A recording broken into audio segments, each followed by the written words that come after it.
What's up YouTube, Honeybee here, bringing you a new character guide and combo tutorial, and in this video we will be covering Noob Saibot's Dark Sabbath tournament variation. I've been playing quite a bit of Noob Saibot as of late.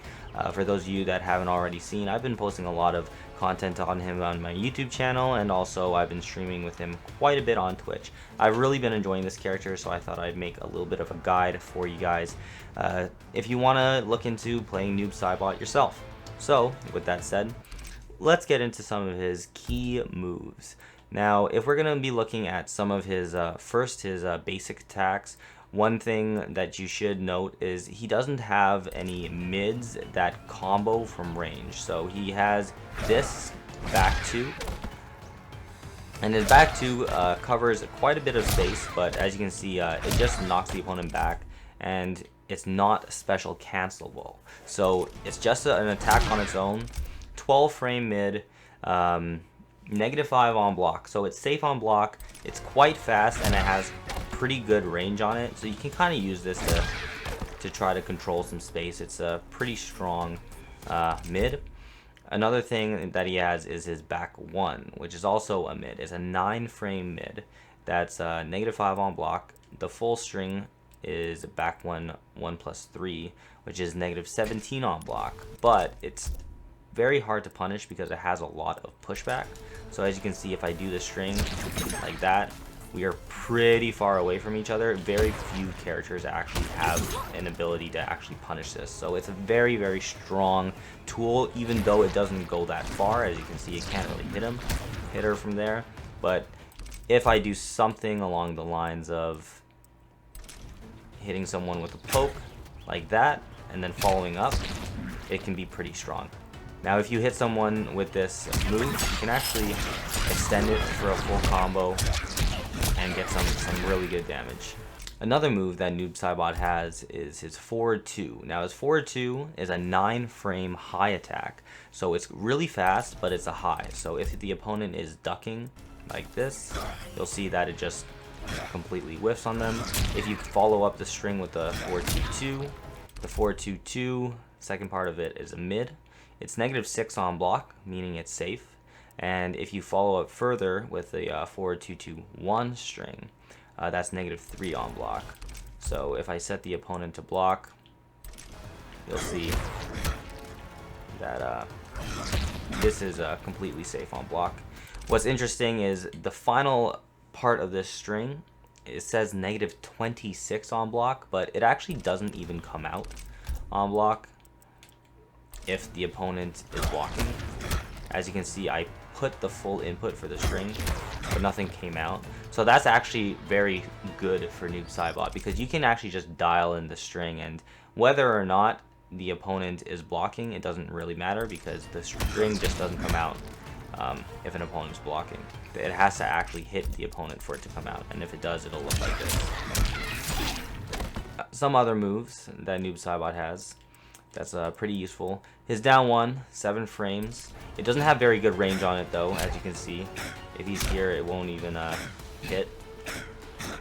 But it's a 7 frame, so it is quick, and it is -4 on block, so that's pretty quick, pretty safe.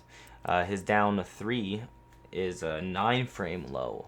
That's a -5 on block, and this low is actually quite good. The range on it goes deceivingly far. As you can see, he's all the way over here and he can still hit, and it's 9 frames, so that's a very strong move. 10 frames of hit advantage, which is also pretty good. He has a down 4, that's 19 frames of hit advantage, and -5 on block, and it's also 9 frames. So you can use the down 3 and the down 4 from quite some range.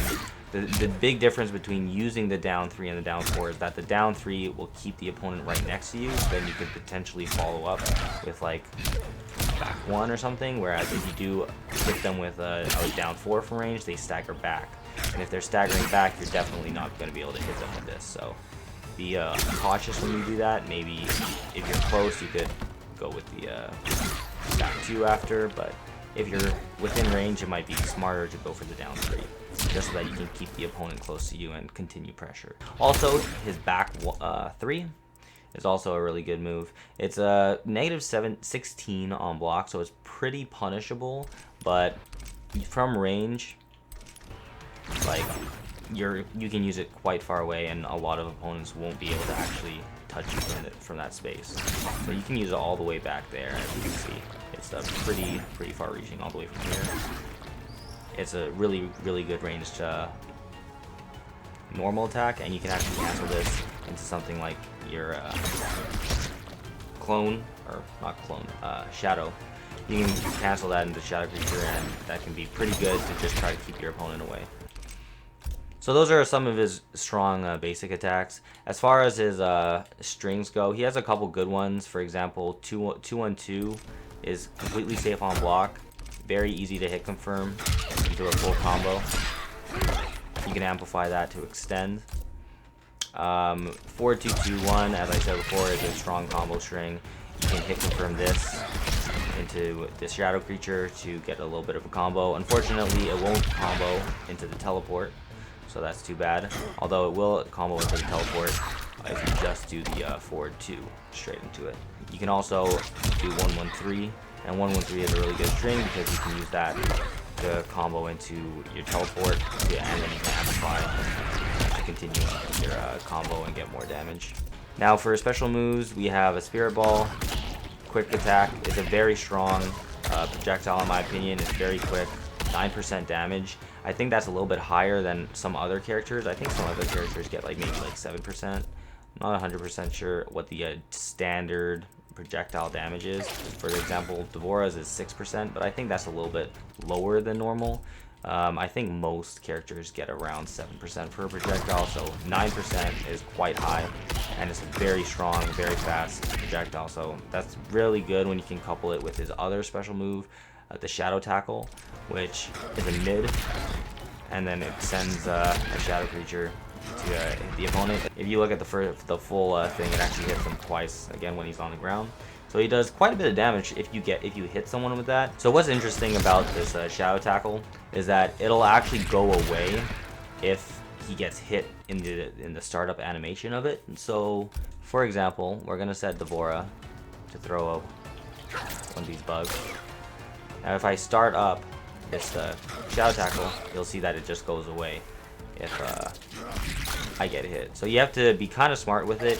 If your opponent is trying to counter zone you, they can actually prevent you from hitting them, at which point you're going to really want to be using this projectile as well. So that's why it's important that he can couple this with this.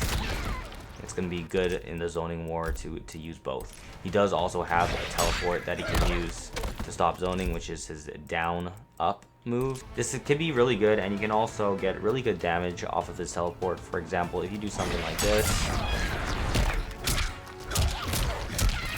you can get 283 damage. That's 28%. As with any teleport, this teleport is very punishable, and one key thing to note about it is that it is a high, and if your opponent blocks it, so what I'm going to do is I'm going to control Devora.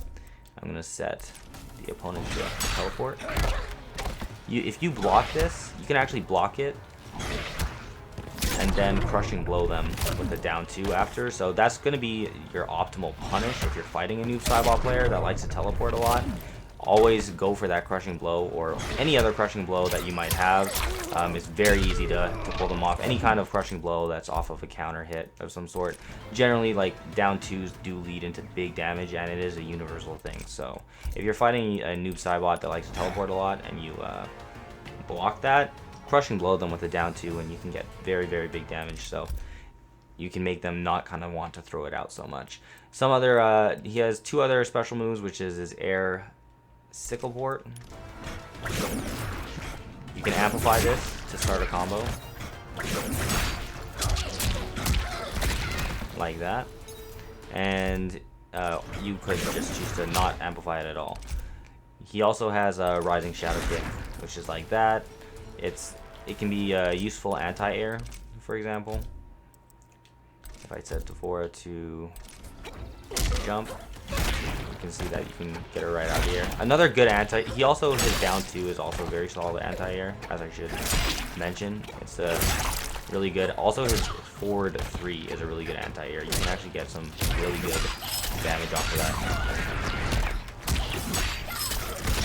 example. So now that we know about his special moves, let's quickly take a look at his Crushing Blows. Noob Saibot has quite a few Crushing Blows that are really useful. Some are really useful, some are not at all. First of all, let's look at the really useful ones.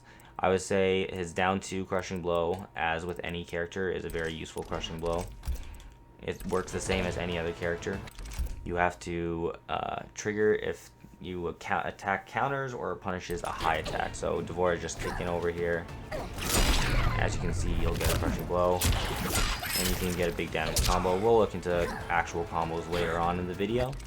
Another Crushing Blow that he has, which I find is always nice to have. Some characters, it's semi-universal. Some characters have it, some characters don't, which is a throw Crushing Blow. So it triggers if the opponent fails to throw tech, and then you can either do a Crushing Blow on a forward throw, and you can do a Crushing Blow on a back throw. So let's take a look at that.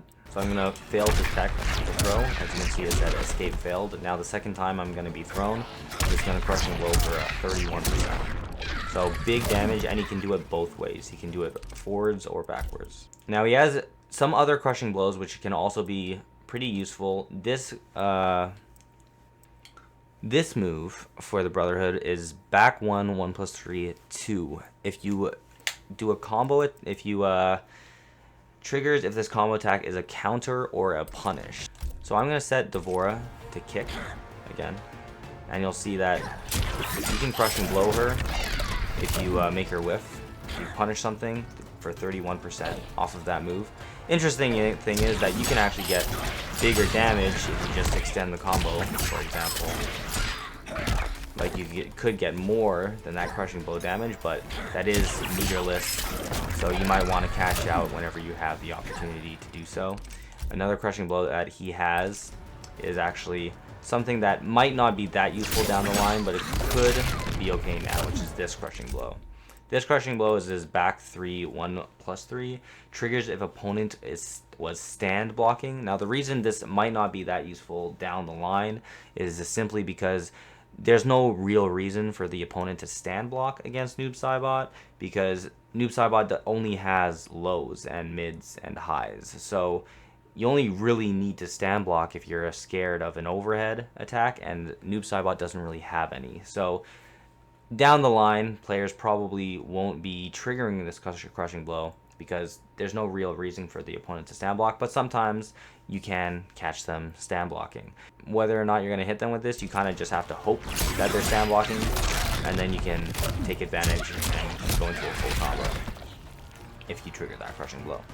His last Crushing Blow, I would say, is pretty unlikely to actually hit against a strong opponent, which is the Shadow Tackle Crushing Blow. For some reason, it makes it seem like it'll happen if you just do the back forward 2, but you actually have to amplify it for it to happen, and you have to hit them with at least 10 shadow special moves, and to my knowledge that means either hitting them with a Shadow Tackle or Rising Shadow Kick, or a combination of the two 10 times.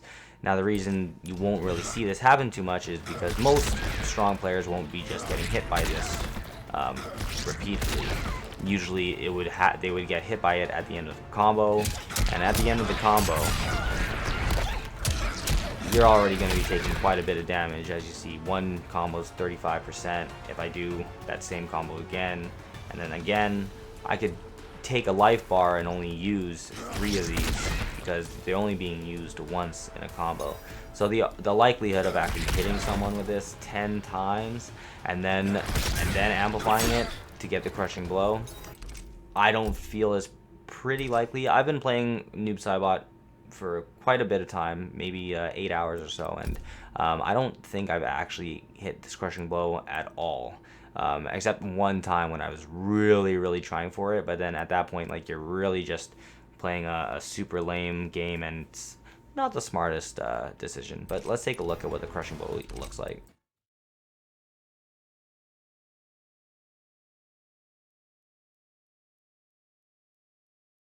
And the Crushing Blow will look like this. It does quite a bit of damage, 27%, as opposed to his Amplify usually getting him about 11%. Now that we have a good general knowledge of Noob Saibot, let's take a look at some combos.